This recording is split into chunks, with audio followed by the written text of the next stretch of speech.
What's up YouTube? I'm Vaughn and this is the Gear channel where we discuss collectibles, hobbies, competitive games from tabletop to video games, and today we are reviewing something that some of you have asked me, and that is C.O.D versus Floowandereeze. So that's what we're doing exactly today. So first, friendly reminder to definitely like and subscribe, and especially subscribe if you guys want to enter in our amazing giveaway, which is starting really soon because now we're missing only 24 subscribers. So if you guys can, hit that subscribe button or at least share it to your friends so they can also join this channel. So with that being said, let's get started on the duel. So we are actually going first. Now the reason why I wasn't really down to record Floowandereeze was it's pretty much the die roll. Now even though our side is really good of going second against them, but it's pretty much close to the exact same thing. We have won many times even though our opponent won die roll, but still it's by chance majority of the time.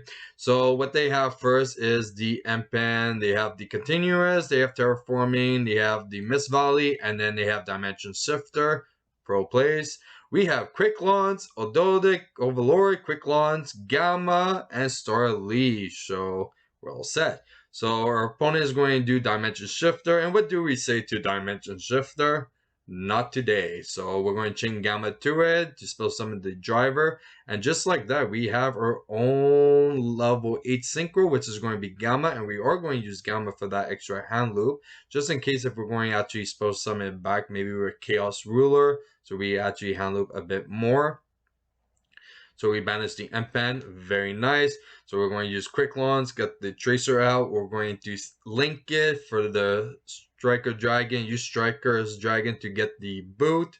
So we're pretty much all set with the rocket stuff. Then we're going to normal star leash, and at that point our opponent crits. But it's okay, because now for game 2, we're going to see our opponent do some shenanigans. So opening hand, Power of Duality, Solemn Judgment, Power of Prosperity, Eaglin, and Toucan. Ooh. And we have Dragon Ravine, King, Azoa, Snake Rain, and Boots. So our hand isn't that bad. Sadly, we sided in pretty much, 13 cards, and we didn't draw any of our side stuff, which kind of hurts a bit. But at the same time, possibility we could actually top deck it, or if they don't do the statue play and they decide to do more of an Empan and Mist Valley, then we're able to actually just wipe the board. But we're going to see what happens. So they're going to start with the Power of Prosperity. We don't have any hand drop. They reveal Underworld Goddess. Meh, misclick, it's okay. So they're going to go, and they're going to most likely add, the Harpist Featherstorm, which is definitely a very good card.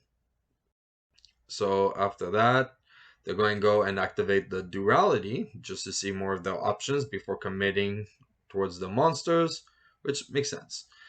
Ooh, and they add the statue. So they're going to pretty much have a very strong board. So definitely there's no way for us to actually beat it. Even top deck mode with that Solemn Judgment that just says no to it.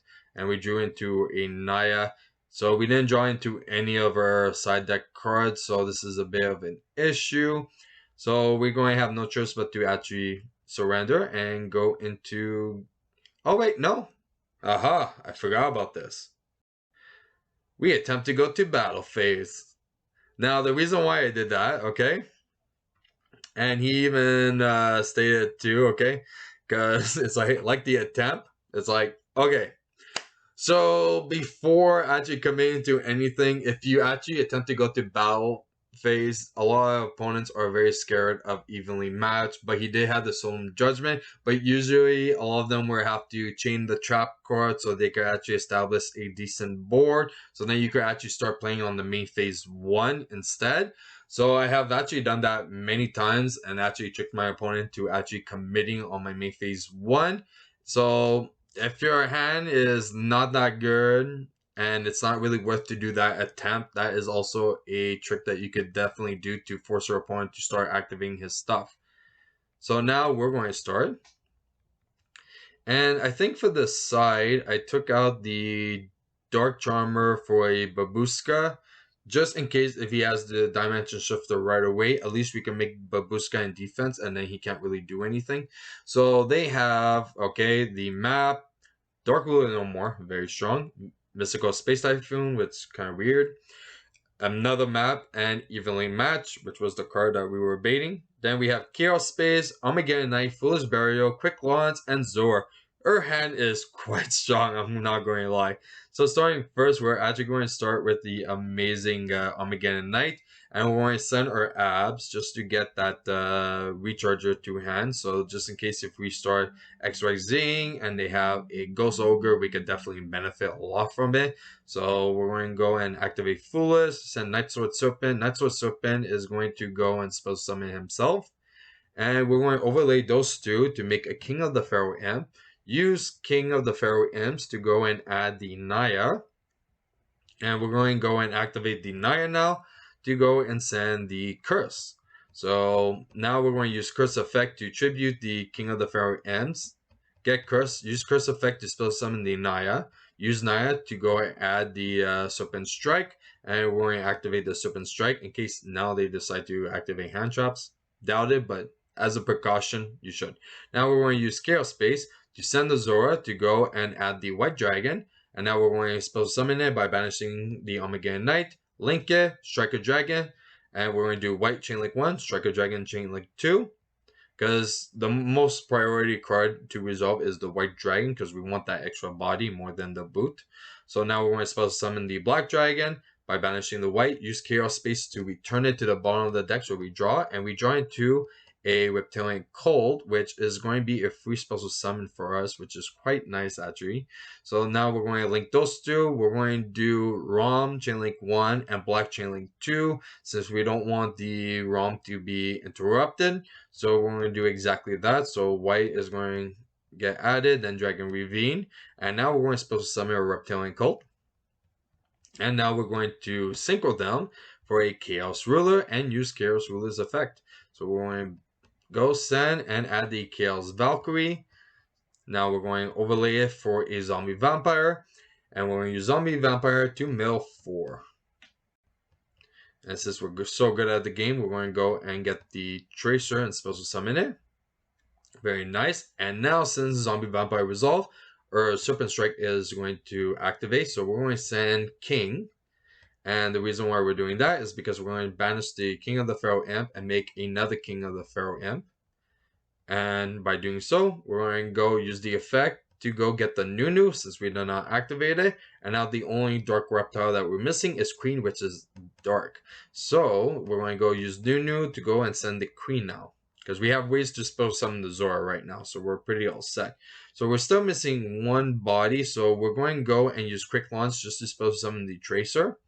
And now we're going to go and link all of them to make a Saruja, because we need that draw and also that extra special summoning that we're going to do to link so we can actually special summon more.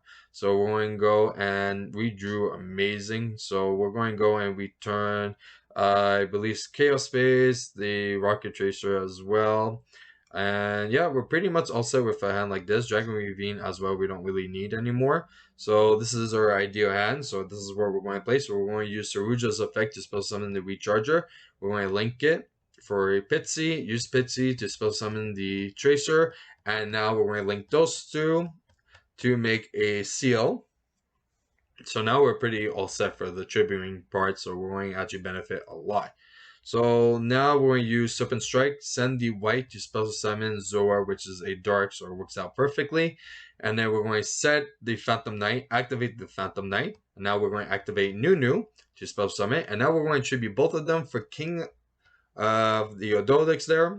And we're tributing both of them. Now the reason why is because Phantom Knight, it's still a dark monster, so it's going to trigger a Darkest Diabolus. So we're going to be doing that exactly right now and tribute himself. So our opponent has to return. Now we're going to tribute the 2 for a Queen, and we kind of skipped something. So we use Queen to tribute the Seal and the Zora.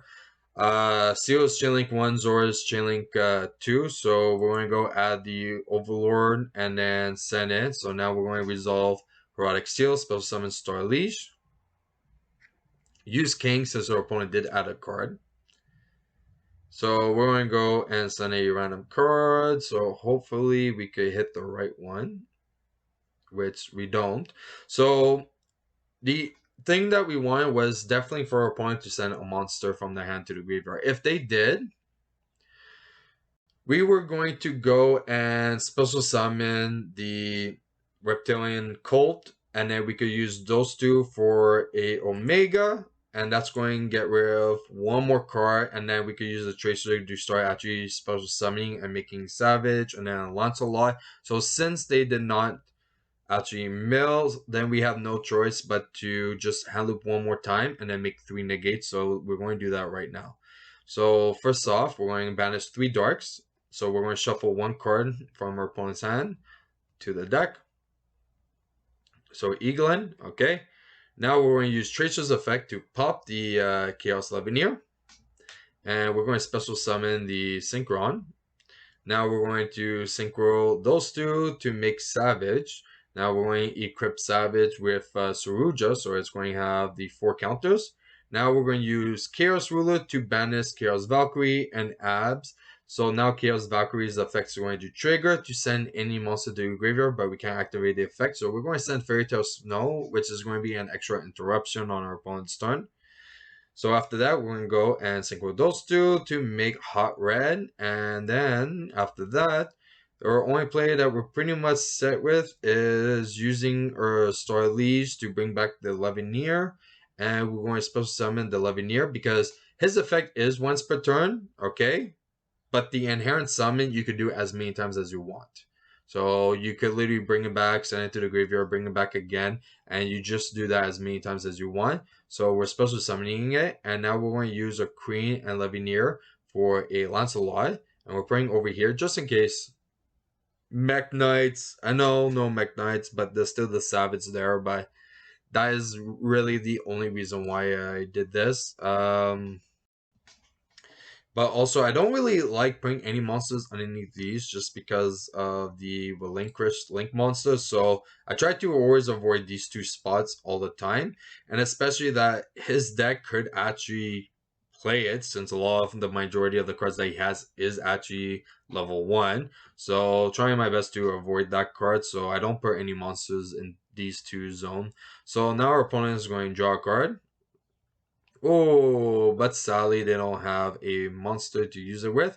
So they're going to use Dark Ruler no more, which I was like, wow! Out of all the cards, we did not hit the Dark Ruler no more. But it's okay. They're going to go to Battle Phase, which I'm assuming, is he using my strategy? No, because he actually does have it. So he's going to use it. So I was actually debating what to get rid of. So it was between these 2. So this is for a follow-up play that we actually can do a lot with still. This not so much, so went to get rid of that. And then end phase, I want to use Fairy Tale Snow just in case. So we're doing that exactly, and which was kind of dumb. And the reason why it was kind of dumb is because if he had a Call by the Grave in hand, still he could have chained it to it, and then we just lost 1 resource because of it. If he said it should have actually made more sense that if he said it the card, then do actually Fairy Tale Snow. So we're going to just banish 7, special summon it. Now we're going to use Curse Effect to tribute because we still have Water Lily in the deck. So we're going to actually just go do Curse Effect, get the Naya, and use Naya's effect to go and add the Water Lily. And our opponent is actually going to crit because he's not down to wait all that long. And that's pretty much it for Duel. So I hope you guys enjoyed today's match. If you did, definitely like and subscribe. And if you want a sneak peek of future product we're planning to review here on the channel, you can follow me on my Instagram, VaughnGear. I'm Vaughn, and this was the Gear Channel.